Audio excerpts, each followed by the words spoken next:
ఈజీగా model blouse cutting ఎలాగో చూపిస్తున్నాను మీకు. దాని మీద కొంచెం ఎక్స్ట్రా తీసుకోవాలండి, కింద నడుము భాగంలో కూడా తీసుకుని మిగతాదంతా కూడా ముందు మార్కింగ్ అయితే మామూలుగా చేసుకోవాలి. చేసుకున్న తర్వాత చంక భాగంలో ఎక్స్ట్రా తీసుకోవాలి. ఈ మోడల్కి అయితే మాత్రం ఎలాగ మనం పొడుగు అయితే కొంచెం ఎక్స్ట్రా తీసుకున్నాము, ఇలా చంక భాగంలో ఎక్స్ట్రా తీసుకున్నాం కదా.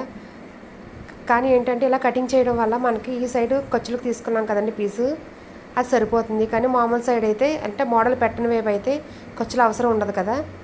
మనం ఇలా పీసుల కింద కట్ చేసుకున్న తర్వాత మోడల్ అంతా పెట్టాక రెండు వైపులా కూడా సమానంగా చంక భాగం తీసుకోవాలి. ఆల్రెడీ ఇప్పుడు ఎక్స్ట్రా ఉన్న అటు సైడ్ ఉన్న చంక భాగం తీసుకున్నాను. స్టిచ్చింగ్ అంతా అయిపోయాక అంటే చేతులు గట్ట ఎక్కించుకోకుండానే మనం రెండు సమానంగా చేసుకుని కటింగ్ అయితే చేసుకోవాలి. ఇలా ఎక్స్ట్రా వస్తుంది. ఈ మోడల్ మీద స్టిచ్చింగ్ కూడా మీకు చూపిస్తాను. కటింగ్ ఒకటి చూపించాను ఇప్పుడు మీకు.